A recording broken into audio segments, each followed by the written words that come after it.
The biggest problem on the planet today is fear. It's been a problem for a long time, but it's a huge problem now. It's getting bigger every day, and the reason that fear is a problem, of course, is that it affects everything.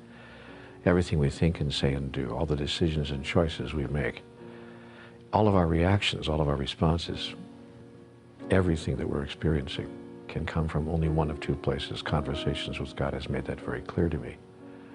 We're either coming from love or we're coming from fear. And my observation is that most people, most of the time, and myself, more than I would like to acknowledge, coming from fear.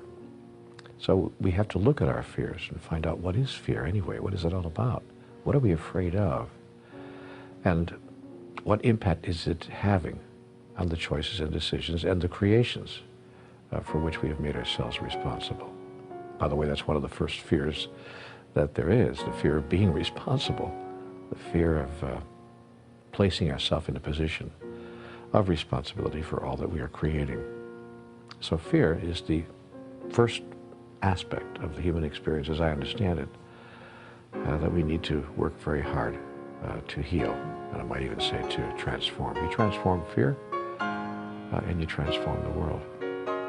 Now let's take a look at what it is that we're afraid of.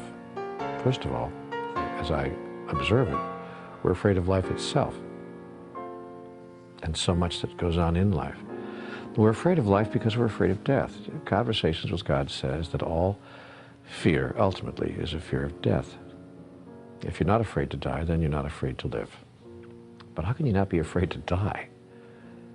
Well, you cannot be afraid to die if you understand what death is, and as a result of that understanding, you understand what life is. The wonderful book, Home with God, in a Life That Never Ends, explains all this in extraordinary detail. It talks about the moment of our death, the process of death itself, and the reason that we're experiencing life as we are on this planet. I would suggest that anybody who wants to know more about this particular subject take a good look at that book. It's very difficult after reading that text to be afraid at any deep level of dying. And when that fear goes away, as I said, then fear of life disappears as well. We're afraid of nothing and no one because, and there's a very good reason why, see, all fear is based on the idea that we need something. That's what fear is, really. You want to know what fear is defined? The definition of fear is the thought that we are not going to be able to have something we think we need. It's as simple as that. The person who doesn't need anything has no fear of anything. When I don't need anything from you, I don't fear you. When I don't even need my own life, in a sense, when I don't think that I need this particular version of life in this particular physical form, then I'm not afraid even if you kill me. Then I really don't need you for anything. I don't even need you to stop killing me. That creates true fearlessness, and most spiritual masters reside in that place, a place of utter fearlessness. So when I begin to look at my own fears and begin to feel them, and when I have an idea that my fears are starting to, how do I say this, overcome me, overpower me almost, paralyze me, because all of us have been paralyzed by fear at one time or another. Some of us more often than we'd like to admit. When I get into that place, I take a close look at, what do I think I need? What is it that I think that I need here? Because that's what it is. Fear is need announced. So I look at, what am I thinking that I need? And is it possible that I really don't need that? Could I get along without it? What would happen if I didn't have that? What would happen if I didn't receive that? What would happen if what I think I need, I didn't experience or couldn't experience? See, now there are two ways that fear manifests itself. The idea that I will not get what I need, I'm not going to receive that, or the idea that I'm going to lose something that I need. I have it now, but I'm going to lose it. And that's most often presenting itself in human experience, as I observe it, in relationships. It presents itself in other ways as well. We have fears around money, fears around power, fears around health, and many other items, but more often than not, almost all the fears that I see people experiencing have to do with relationships of one kind or another, and especially those delicate relationships that we call romantic intertwinings of the human experience. Boy, oh boy, oh boy. First, I'm afraid that no one's going to love me, and then I'm afraid if somebody does, I'm going to lose the love. And how I solve that, when I do, except when I don't, but how I solve that when I do, how I get into a place of what I want to call spiritual health is when I understand who I truly am and that I actually don't need the love of another or any other in order to experience who I truly am, in order to experience serenity, peace, joy, happiness. Every time I think that my joy is obtainable, or that I'm sourced with my joy, that my joy comes from someplace outside of myself, I get into fear. Every time I'm clear that the source of my joy does not exist outside of myself, but is given to me, from me, by me, my fear disappears.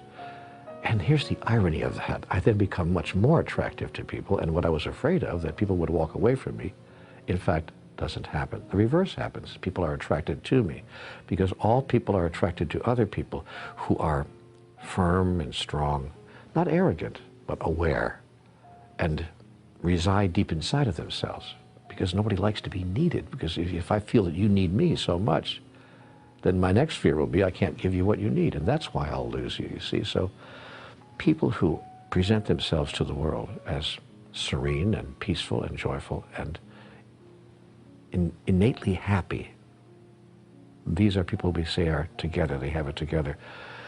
These are people who are aware that their happiness, their joy, and their peace comes from within. That's words we hear from every spiritual master. We hear them in all the spiritual books. But that experience is attainable. We can find it, we can go there. And that's, I think, the spiritual journey. That's the path to transformation. That's the movement away from fear. Someone once said to me that there's a great acronym for fear. Feeling excited and ready. Oh, I love that. I had a great teacher say to me one time years ago, call your fears adventure. What a great thought. So I'd like to maybe leave you with that thought for today. Whatever you're afraid of right now, realize a couple of things. One, it's not real. You're making it all up. Two, if the thing that you're afraid would happen actually did happen, you and I would still be here tomorrow.